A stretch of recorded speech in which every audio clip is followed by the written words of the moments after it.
हम जैसे middle class लड़कों की दो ही ड्रीम डेस्टिनेशन है जहां हम एक बार तो बाइक राइड करके जाना ही चाहते हैं। पहली है लेह लद्दाख, दूसरी केदारनाथ धाम। लेकिन कहते हैं ना कि जब तक बाबा भोलेनाथ का बुलावा नहीं आता तब तक कोई केदारनाथ नहीं जाता। पिछले 2 सालों से मैं भी बाइक से केदारनाथ जाने के सपने देख रहा था, लेकिन बाबा का बुलावा नहीं आ रहा था शायद, और मेरा केदारनाथ जाने का सपना टूट रहा था। लेकिन इस साल जैसे ही केदारनाथ धाम के कपाट खुलने की तिथि की घोषणा हुई तो एक बार फिर से मन में ये बात आई कि इस बार तो बाबा केदारनाथ धाम जाके बाबा का दर्शन जरूर लेना है। और फिर क्या था, प्लान बनाना शुरू किया कि कैसे अपनी बाइक से केदारनाथ जाना है और क्या क्या सामान साथ रखना है, क्योंकि पूरी यात्रा में हमको कहीं भी रूम नहीं लेना था, खुद की ही कैंपिंग करनी थी। इसके लिए बहुत सारी खरीदारी भी करनी थी, जैसे टेंट, रेनकोट, छाता, स्लीपिंग बैग, मैट। तो ये सारे सामान की खरीदारी भी करनी थी। और इस यात्रा पे जाने के लिए सबसे ज्यादा कठिनाई तो थी अपने घर वालों को मनाने की, क्योंकि इतनी दूर घर से अकेले बाइक से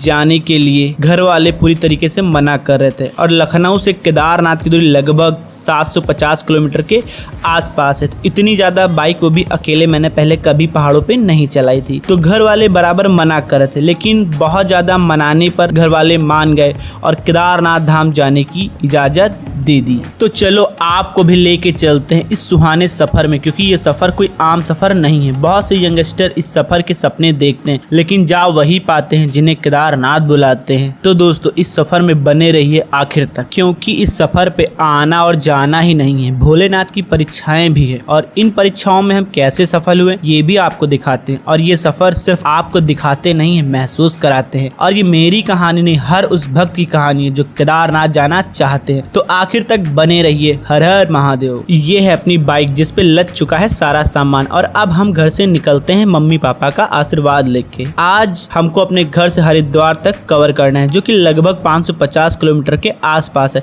तो उम्मीद है अगर सब सही रहा, भोले बाबा की कृपा रही, तो शाम तक पहुंच जाएंगे हम हरिद्वार। हमने जो अपना केदारनाथ जाने का प्लान बनाया था वो कुछ इस प्रकार बना। इस साल बाबा केदारनाथ धाम के कपाट 25 अप्रैल को खुलने थे और 24 को सोनप्रयाग से बाबा केदारनाथ की विग्रह डोली केदारनाथ मंदिर को जाती है और हमको उस डोली के साथ जाना था। तो इसके लिए हमको 22 अप्रैल को लखनऊ से हरिद्वार, 23 अप्रैल को हरिद्वार से सोनप्रयाग तक पहुंचना था और 24 को सोनप्रयाग से डोली के साथ केदारनाथ मंदिर तक जाना था और बाबा केदारनाथ मंदिर की गेट ओपनिंग सेरेमनी में भी सम्मिलित होना था। तो ये पूरा प्लान हमने तैयार किया और 22 को पूरी पैकिंग करके रख दी, क्योंकि 23 को सुबह 6 बजे ही निकलना था। लेकिन जाने की खुशी में पूरी रात नींद ही ना आई हमको, और फिर 23 को सुबह हमने अपनी यात्रा की शुरुआत की। घर से निकल के सबसे पहले हम पहुंचे काशीश्वर महादेव, जो कि अपने घर के पास में ही महादेव का बहुत ही विशाल मंदिर बना हुआ है, और यहाँ महादेव के दर्शन करने के बाद ही अपनी यात्रा की शुरुआत की। लखनऊ से केदारनाथ के लिए 2 रास्ते हैं, पहला हल्द्वानी होते हुए और दूसरा हरिद्वार होते हुए। हल्द्वानी वाला रास्ता थोड़ा सा छोटा रास्ता है, लेकिन हरिद्वार वाला थोड़ा सा लंबा रास्ता है, लगभग 50 किलोमीटर का फर्क होगा। लेकिन हम हरिद्वार वाले रास्ते से अपनी यात्रा कर रहे हैं वया हरदोई, बरेली, मुरादाबाद होते हुए। लखनऊ से निकलने के बाद हम सीधे रुके इस शॉप पे, क्योंकि इस समय लगभग 3 घंटे से बराबर बाइक चला रहे थे तो आंखें बंद हो रही थी। तो यहाँ पे हमने चाय पी। चाय पीने के बाद हरदोई से सीधे निकलने के बाद हम जाके रुके बरेली, क्योंकि अब तक 2 बज रहे थे और भूख बहुत तेज की लग रही थी और धूप भी बहुत तेज की हो रही थी। तो हमने सोचा क्यों ना यहाँ पे खाना खा लेते हैं, थोड़ा सा रेस्ट कर लेते हैं, फिर आगे अपनी यात्रा करते हैं। यहाँ पे हमने दाल रोटी खाई और कुछ देर आराम किया और फिर एक बार आगे बढ़ चले। अभी करीब 40-50 किलोमीटर ही आगे आए थे कि गाड़ी बंद होने लगी, और ये इस सफर की सबसे पहली समस्या थी। कुछ दूर आगे चले तो एक शॉप दिखी, लेकिन इन्होंने मेरी गाड़ी बनाने से मना कर दिया और बोले जाके सर्विस सेंटर पे दिखाओ। काफी देर धीरे धीरे चलने के बाद एक सर्विस सेंटर दिखा और बाइक ले जाके सर्विस सेंटर पे दिखाई। तो इन भाई साहब ने तो पूरी बाइक खोल के रख दी और सर्विस भी कर दी, तब जाके कहीं गाड़ी सही हुई। तो हमको लगा शायद अब समस्या खत्म हो गई। अब तक शाम के 4 बज चुके थे और हम मुरादाबाद भी नहीं पहुंचे थे।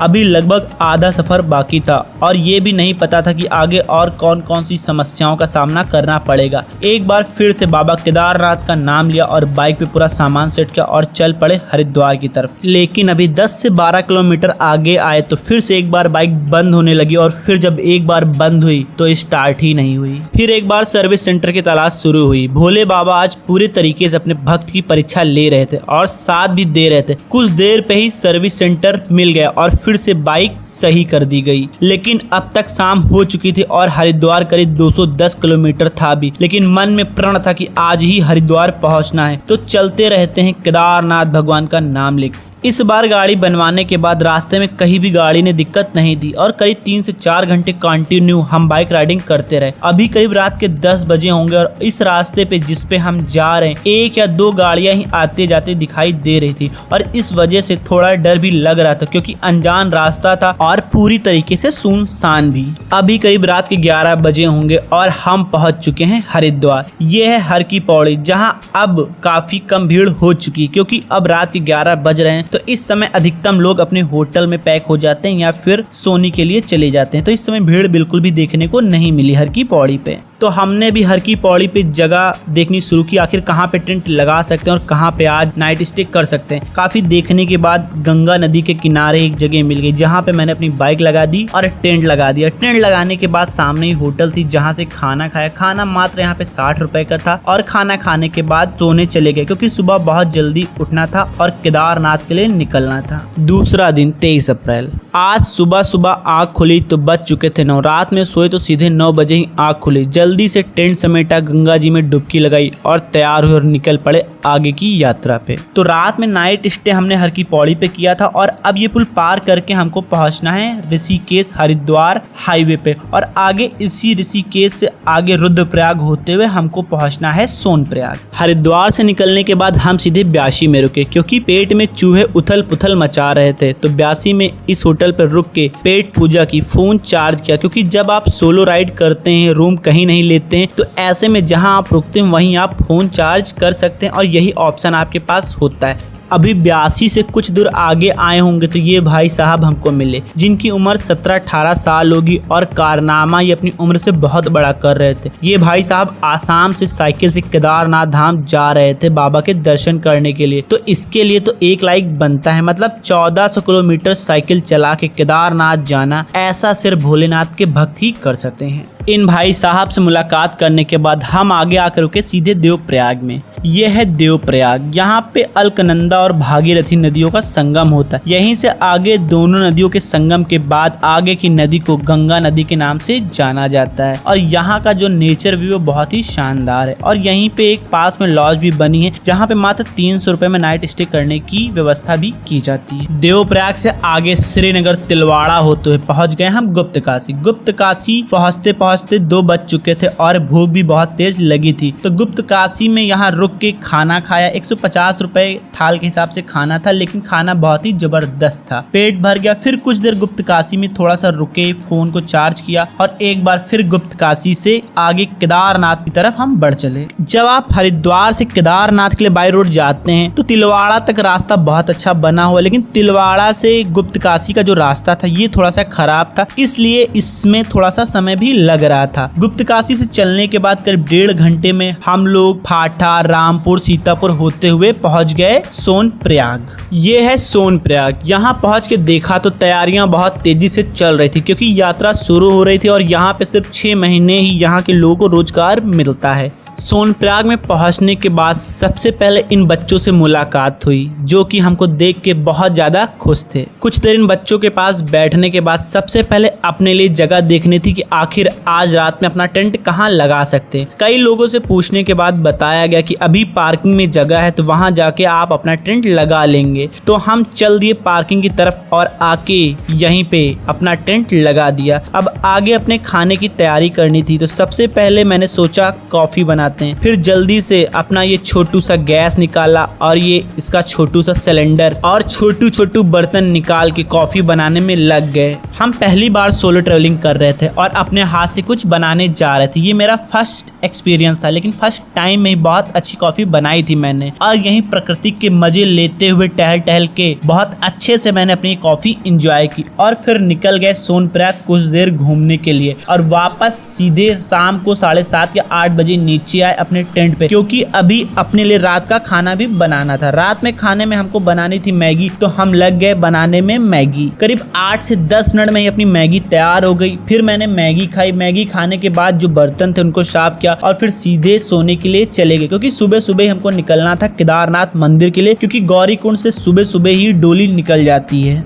तीसरा दिन 24 अप्रैल को उठ के 6 बजे ही हमने अपना टेंट समेटा और निकल पड़े सोनप्रयाग से केदारनाथ के लिए। लेकिन ये क्या, यहाँ पे अब तक बहुत ही लंबी लाइन लगी थी। तो आप अब सोच रहे हैं कि लंबी लाइन किस लिए है? तो मेरे दोस्त, ये लंबी लाइन है सोनप्रयाग से 5 किलोमीटर आगे गौरीकुंड तक जाने के लिए। गौरीकुंड से ही पैदल यात्रा की शुरुआत होती है। इतनी ज्यादा भीड़ देख के तो एक बार मन में डर आया कि भाई कितना टाइम लगेगा मंदिर तक पहुंचने में। लेकिन बाबा केदारनाथ का नाम लिया और लग गए इन हजारों की संख्या की लाइन में। करीब 2 घंटे लाइन में लगे रहने के बाद तब जाके कहीं टैक्सी तक हम पहुंच पाए। टैक्सी में हमको 50 रुपए का चार्ज भी देना पड़ा और करीब 15 मिनट में ही हम सोनप्रयाग से गौरीकुंड पहुंच चुके थे। गौरीकुंड पहुंच के हमको गौरी माता मंदिर जाना था, क्योंकि यहीं से डोली आज ऊपर केदारनाथ मंदिर के लिए जाने वाली थी। लेकिन मंदिर पहुंचने के बाद पता चला कि डोली तो जा चुकी है। मन में बड़ा अफसोस हुआ कि टैक्सी के चक्कर में हमको देरी हो गई। फिर भी हम गौरीकुंड में गौरी माता मंदिर गए और अपनी पैदल यात्रा शुरू करने से पहले गौरी माता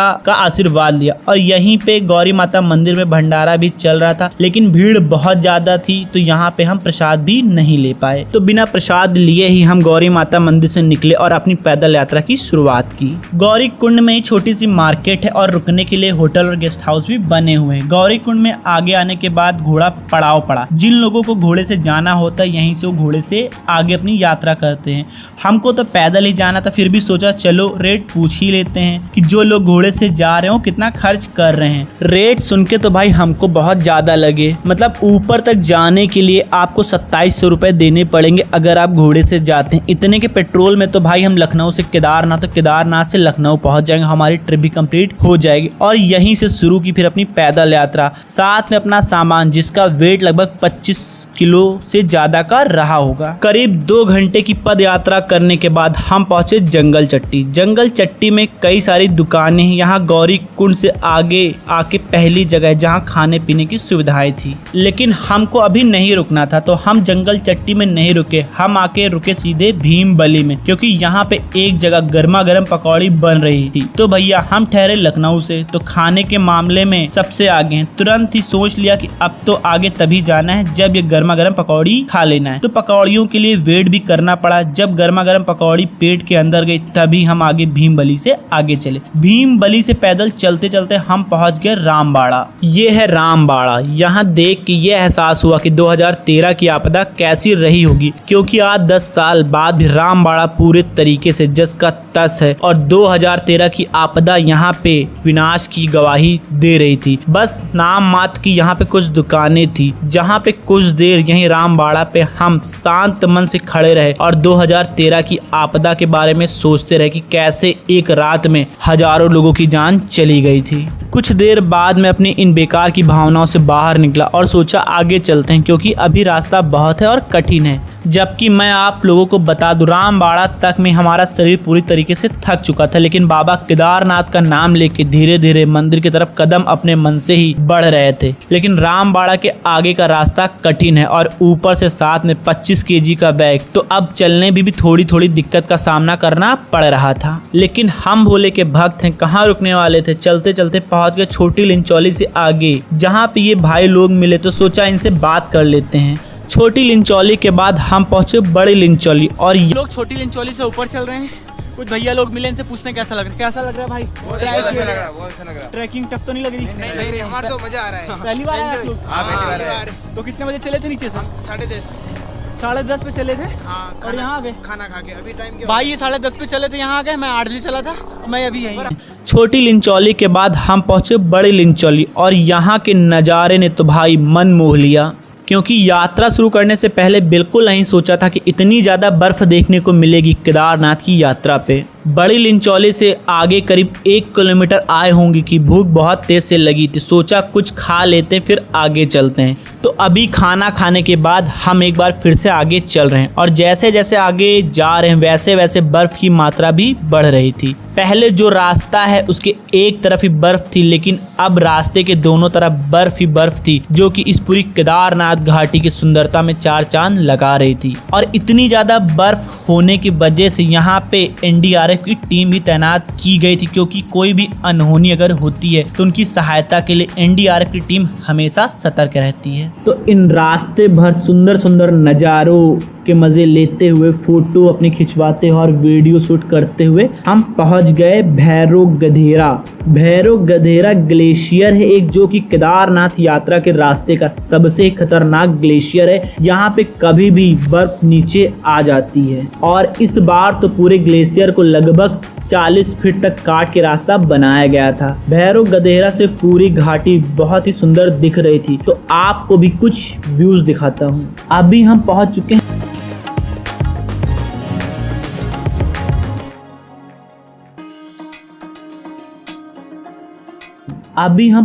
हैं बेस कैंप। यहीं पे सभी भक्तों के लिए रुकने के लिए टेंट की सुविधा उपलब्ध कराई जाती है। लेकिन भाई इस बार इतनी ज्यादा बर्फबारी हो रखी है कि आप देख रहे हैं हर तरफ जितने भी टेंट या तो पूरी तरीके से नीचे बर्फ में दबे हुए हैं या तो फिर लगाए जा रहे हैं। अभी पूरे तरीके से कहीं भी टेंट की सुविधा उपलब्ध नहीं हो पाई थी केदारनाथ यात्रा में जो बेस कैंप पड़ता है यहाँ पे। और यहाँ पे भी चारों तरफ सिर्फ बर्फ ही बर्फ नजर आ रही थी और जेसीबी द्वारा कई जगह बर्फ हटाने का काम अभी चल रहा था। और यहाँ से मंदिर करीब 1 किलोमीटर के आसपास बचता होगा। हमको यहाँ पे नहीं रुकना था क्योंकि हमारे साथ टेंट था, तो हमको मंदिर तक जाके मंदिर के पास में ही कहीं टेंट लगाना था। और अभी इस समय यहाँ पे ठंड भी बहुत ज़्यादा हो रही थी, लगभग टेम्परेचर होगा 4 डिग्री के आसपास। तो अभी करीब शाम के 6 बजे होंगे और हम पहुँच चुके थे केदारनाथ मंदिर। और इस समय केदारनाथ मंदिर को दुल्हन की तरह सजाया जा रहा था। तैयारियां बहुत जोरों से चल रही थी क्योंकि कल सुबह 25 अप्रैल को बाबा केदारनाथ मंदिर के कपाट खुलने थे। तो सबसे पहले हमको अपना यहाँ पे टेंट लगाना था। तो मंदिर के पीछे ही हमने देखा बहुत सारे लोगों ने पहले से टेंट लगा रखा था, तो यहीं पे हमने भी अपना